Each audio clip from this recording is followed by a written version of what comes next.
కోడలి కోసం కంగారు పడే అత్తని, కోడలి కోసం కంట తడిపెట్టే అత్తని చాలా తక్కువ మందిని చూస్తాం. మీలాంటి అత్తగారు దొరకడం ఏ కోడలైనా అదృష్టంగా భావిస్తుంది.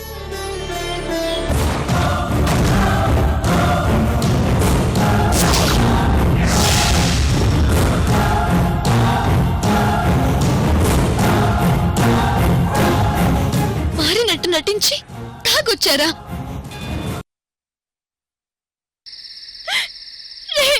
వదిలిపెట్టండ్రా. వదలండి, వదలండి అమ్మా. అమూల్య, ఏంటమ్మా ఆలోచిస్తున్నావు? అబ్బే ఏం లేదు అత్తయ్య గారు. సంతోష్, చెప్పండి వదిన గారు. ఇదిగో ఈ పాలు తీసుకుని త్వరగా స్కూల్కి రెడీ అవ్వు. అలాగే వదిన గారు. అమ్మా అమూల్య, ఈ చిన్నోడు మారిపోయాడు, ఆ పెద్దోడు కూడా మారిపోతాడనుకున్నాను. కానీ అత్తయ్య గారండి, మీరెందుకు బాధపడుతున్నారు? ఆ విషయాన్ని ఇంకొదిలేయండి. పార్థు గారు 2 రోజులు మందు ముట్టకుండా ఉన్నారంటే చాలా గ్రేట్. మనం ఓడిపోయామని మీరనుకుంటున్నారు. ఈ 2 రోజులు పార్థు గారు తనను తాను గెలిచారు. తన మీద నాకు నమ్మకం ఉంది. ఇక ఆ విషయం మీరు మర్చిపోండి.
అసలు అమూల్యకున్న శక్తులేంటో అర్థం కావటం లేదు.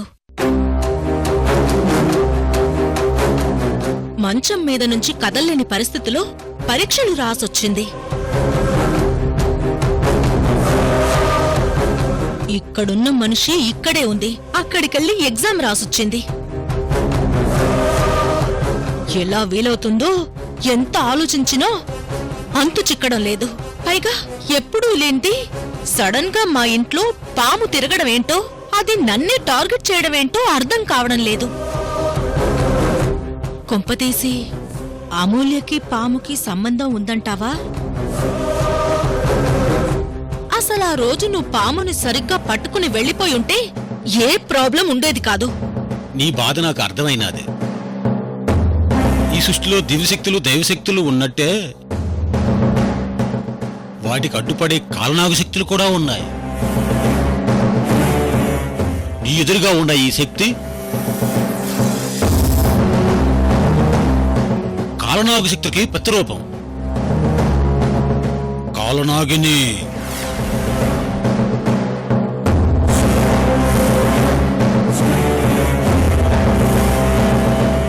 కాలనాగినియా అంటే? మంచి చెడు మనుషుల్లోనే కాదు తెల్లే, పేన ఉన్న ప్రతి జీవుల్లోనూ ఉంటాయి. కాలనాగు అంటే పాముల్లో మహమ్మారి. ఈ కాలనాగుకి పూజ చేసి ప్రసన్నం చేసుకుంటే ఆ మహమ్మారి కాలనాగు శక్తులు మనవశం అవుతాయి. మంచి జరగడం కోసం అందరూ దైవాన్ని ఆశ్రయిస్తారు. కానీ ఎవరికైనా చెడు జరగాలి అంటే ఇలాంటి కాలనాగుల్ని ప్రసన్నం చేసుకోవాలి. అవన్నీ నాకు తెలీదు. అమూల్య పీడ వదులుతుందా లేదా? శాంతం తల్లే, ఈ కాలనాగు శక్తితో జరగని పనంటూ లేదో. ముందు ఈ కాలనాగినికి పూజలు చేసి తన అనుగ్రహం పొందాలి. అయితే ఆ పూజలేవో త్వరగా చేసేసి ఇంట్లో తిరుగుతున్న పాము పీడని వదిలించుకుంటాను. అందరూ చేయటానికే ఇది దైవశక్తి కాదు, కాలనాగశక్తే. ఇప్పుడు నీ సమస్యకు పరిష్కారం కూడా ఇదిగో ఈ కాలనాగే చూపిస్తుంది. ఆ అమ్మే ఆ అంశలో పుట్టిన వాళ్ళని చూపిస్తుంది. వాళ్ళు మాత్రమే మనకు సాయం చేసి ఆ దివ్యశక్తుల్ని అడ్డుకోగలరు. అత్సరే, ఈ విగ్రహం అదే ఈ కాలనాగు మనకు సహాయం చేసేవాళ్ళని ఎలా చూపిస్తుంది? ఒక్క నిమిషం తల్లే.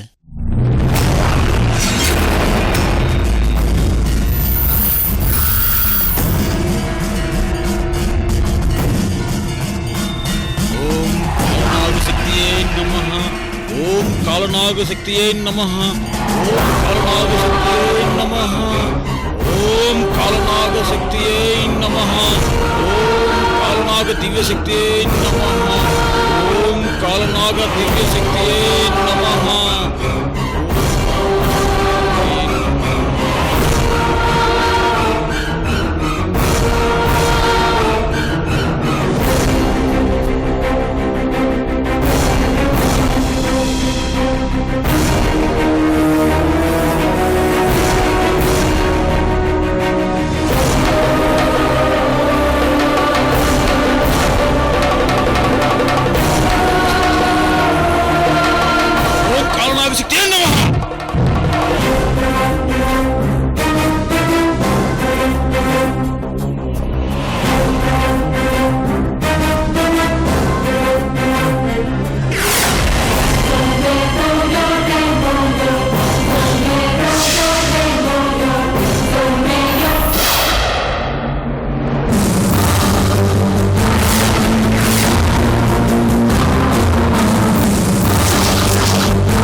ఐశ్వర్య,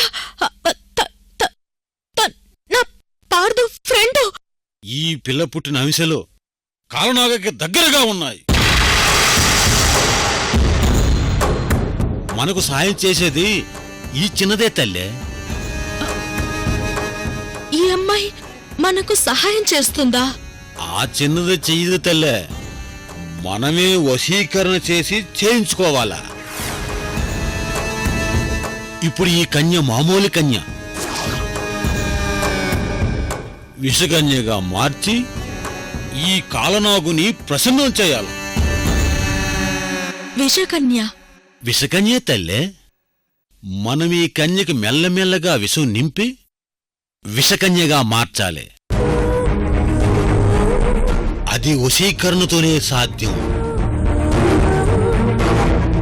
మనం ఆధీనం చేసుకున్న ఈ కన్యని విషకన్యగా మార్చి ఈ కాలనాగుకి పూజ జరిపించాలి.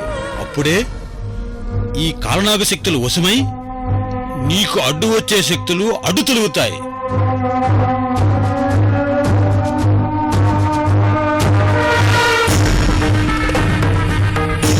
ఈ ఐశ్వర్యాన్ని విషకన్యగా మార్చి ఆ అమ్మాయి ద్వారానే దైవశక్తి గల పావుని దక్కించుకుంటాను.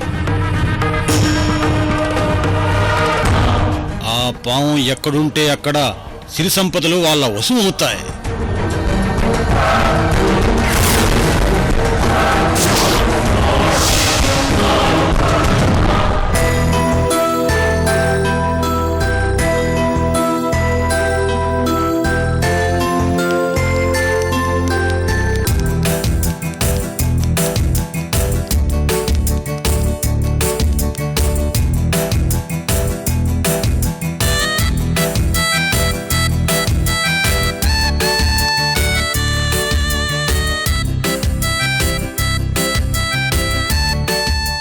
ఆహా ఐశ్వర్య, నువ్విలా నా తలకు ఆయిల్ పెడుతూ ఉంటే మేఘాల్లో అలా తేలిపోయినట్టుంది. హలో సార్, ఎక్కువగా ఊహించుకోకండి, జారి కింద పడతారు.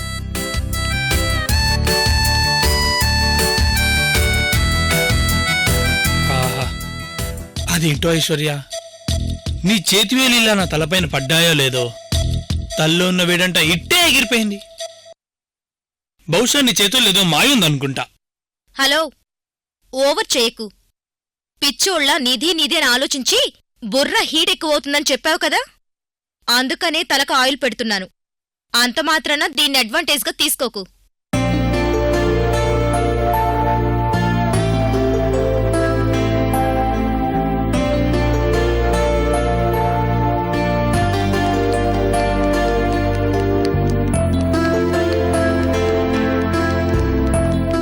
ఐశ్వర్య, భార్య భర్తకిలా తలకు ఆయిల్ పెడుతూ ఉంటే పక్కన ఎఫ్ఎంలో ఘంటసాల పాటలు వింటూ అలా మై మర్చిపోతూ ఆహా ఆ థ్రిల్లే వేరనుకో. ఏంటి ఓవర్ చేస్తున్నావు? చెప్పాను కదా అనవసరంగా పిచ్చి పిచ్చి ఆశలు పెట్టుకోవద్దని. సరే తల్లి, తలనొస్తుంది, కాస్త ఇంకా నీ చేతులతో ఆయిల్ పెట్టు. అలా దారికొచ్చావు, బావుంది.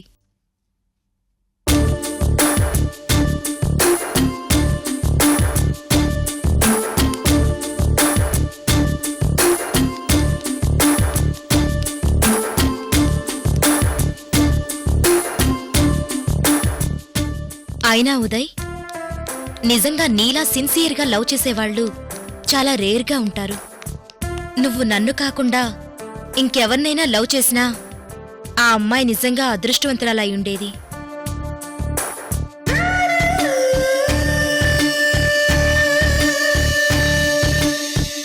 ఉయ్యాలైనా జంపాలైనా నీతో గమని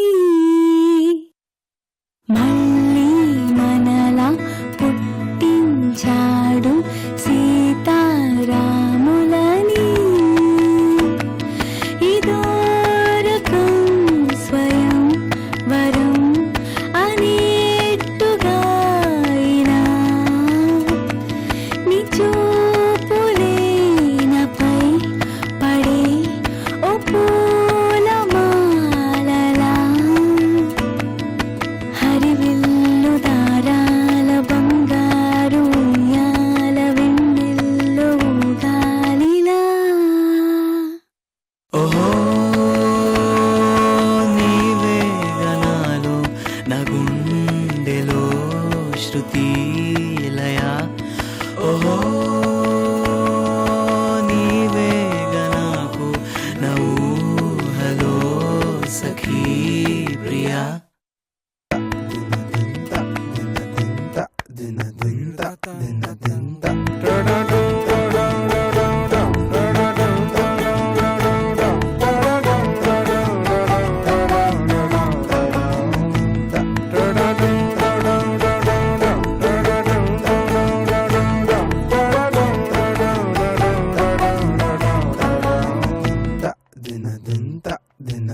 చెయ్యి చేస్తే అందేటంతా దగ్గరలో ఉంది.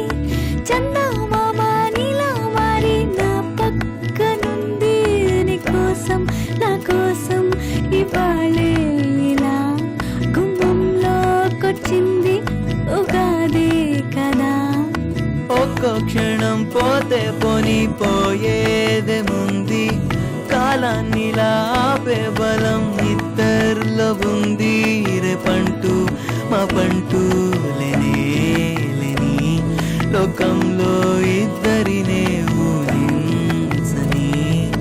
ఎటువైపు చూస్తున్న నీ రూపు కనిపించి చిరునవ్వు నవ్వేలా. ఎదురైతే రాలేను, ఎటువైపు పోలేను, నీ పక్కకొచ్చేదెలా.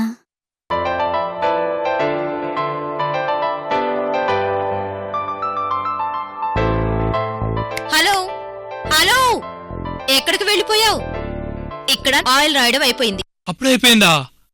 అబ్బా, ఇంకొద్దిసేపు నా తల నీకిస్తాను. కాసేపు నీ చేతులు నా తలపైన పెట్టు ప్లీజ్ ప్లీజ్ ప్లీజ్ ప్లీజ్. ఏంటి డ్రీమ్ సాంగా? పిచ్చి పిచ్చి వేషాలు వెయ్యకు. ఇంకోసారి డ్రీమ్ సాంగ్లు డ్యూయెట్లు పాడుకున్నావో నిన్ను ఇంట్లో నుంచి బయటకు పంపించేస్తాను. జాగ్రత్త.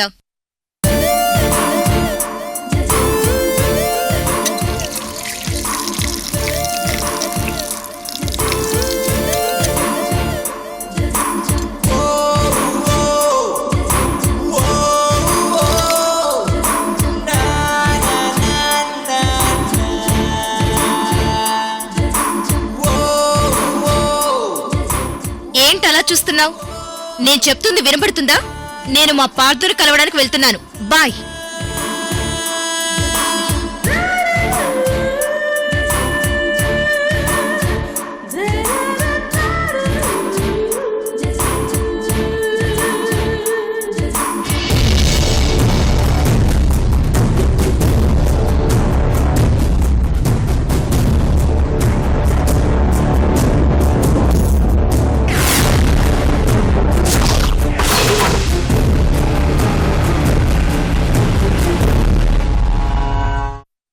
కాలనాగమ్మ చూపించిన ఆ ఐశ్వర్యని ఎలాగైనా ఎతికి పట్టుకుంటాను. తనను విషకన్యగా మారుస్తాను.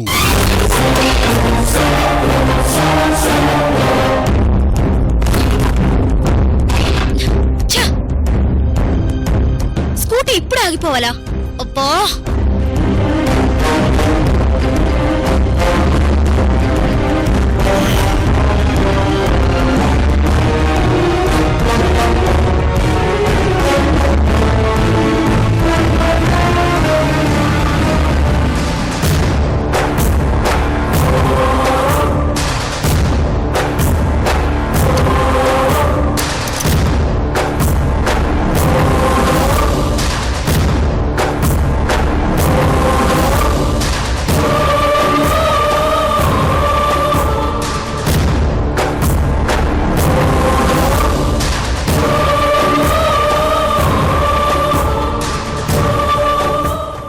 నేను పార్థుని ఎంత సిన్సియర్గా ప్రేమిస్తున్నానో అంతకంటే ఎక్కువగా ఉదయ్ నన్ను ప్రేమిస్తున్నాడు. లవ్ ఫెయిల్యూర్ అయితే ఆ బాధ ఎలా ఉంటుందో నాకు తెలుసు. కాని నేను నా లైఫ్లో కోరుకుంది పార్థుని, ఉదయ్ని కాదు.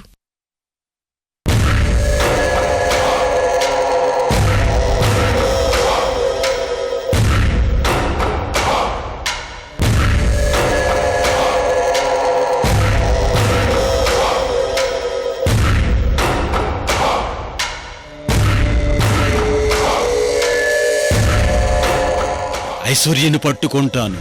వశీకరణ చేసి ఎలాగైనా తనని విషకన్యగా మారుస్తాను.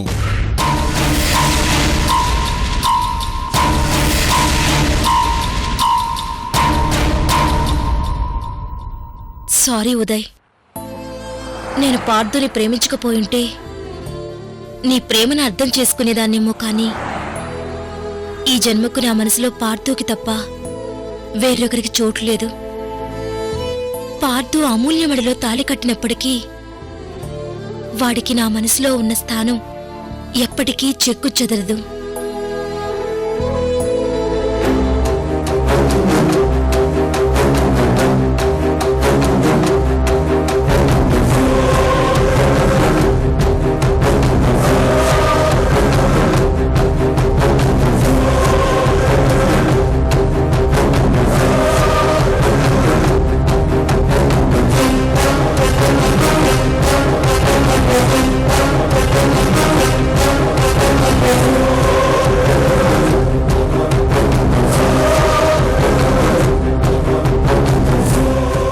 ఇదేంటి, నాగభైరుడు అస్త్రం ఇటువైపు దారి చూపిస్తుంది.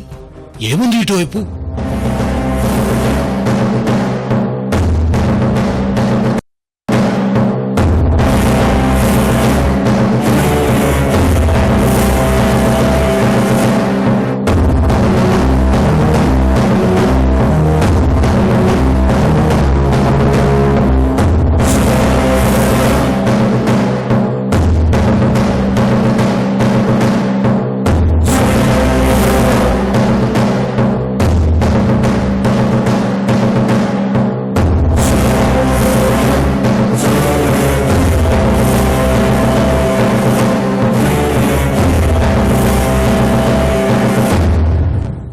అర్థమైంది. నువ్వు ఇటువైపు ఎందుకు చూపించావో అర్థమైంది. నేను వెతుకుతున్న ఐశ్వర్య ఇటే వస్తుంది. రా ఐశ్వర్య, రా.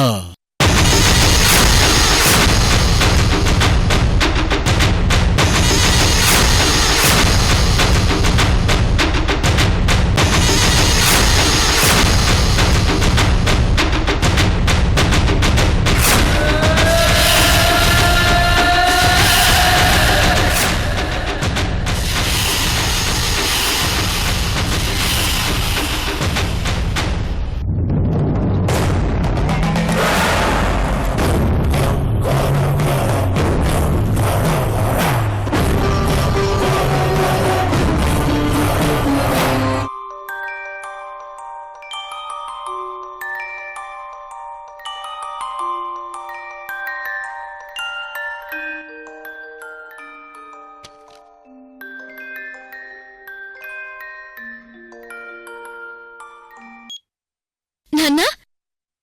అమ్మా అమూల్య, నువ్వు ఎగ్జామ్ రాయలేదని మీ చెల్లి ఫ్రెండ్ చెప్పింది నిజమైన తల్లి? అవును నాన్న. ఎగ్జామ్స్ రాయాలని కాలేజ్కి వెళ్ళి హాల్ టికెట్ కూడా తెచ్చుకున్నాను. సడన్ గా జ్వరం వచ్చేసింది. అసలు బెడ్ మీద నుంచి లేవలేకపోయాను తెలుసా. అందుకే ఎగ్జామ్స్ రాయలేకపోయాను. అదేంటి తల్లి, నీకంత జ్వరం వస్తే నాతో ఒక్క మాటైనా చెప్పలేదు? ఇక్కడ అత్తయ్య గారు ఉన్నారు కదా నాన్న, ఆవిడ నన్ను కంటికి రెప్పలా చూసుకుంటున్నారు తెలుసా. చాలా సంతోషం తల్లి. ఇప్పుడు నీ ఆరోగ్యం? నేను చాలా బాగున్నాను నాన్న. కాకపోతే ఎగ్జామ్ రాయలేదన్న దిగులే అలానే ఉండిపోయింది. పోనీలేమ్మా, ఈ సంవత్సరం కాకపోతే వచ్చే సంవత్సరం రాద్దు గాని నీ ఆరోగ్యం బాగుంటే చాలు. నానా, నేను ఒక్కసారి అక్కతో మాట్లాడతాను. అమ్మా, నీ చెల్లి మాట్లాడుతుందట. అక్క, ఎలా ఉన్నావు లావణ్య? నువ్వు చదువు విషయంలో ఎంత తపన పడతావో నాకు తెలుసక్కా. నువ్వు అత్తారింటికి వెళ్ళినా ప్రతిరోజు బుక్స్ పట్టుకుని చదువుతూనే ఉంటావు. అలాంటిది తీరా నువ్వు ఎగ్జామ్ రాయలేదు అని మా ఫ్రెండ్ చెప్తే నాకు చాలా బాధేసిందక్కా.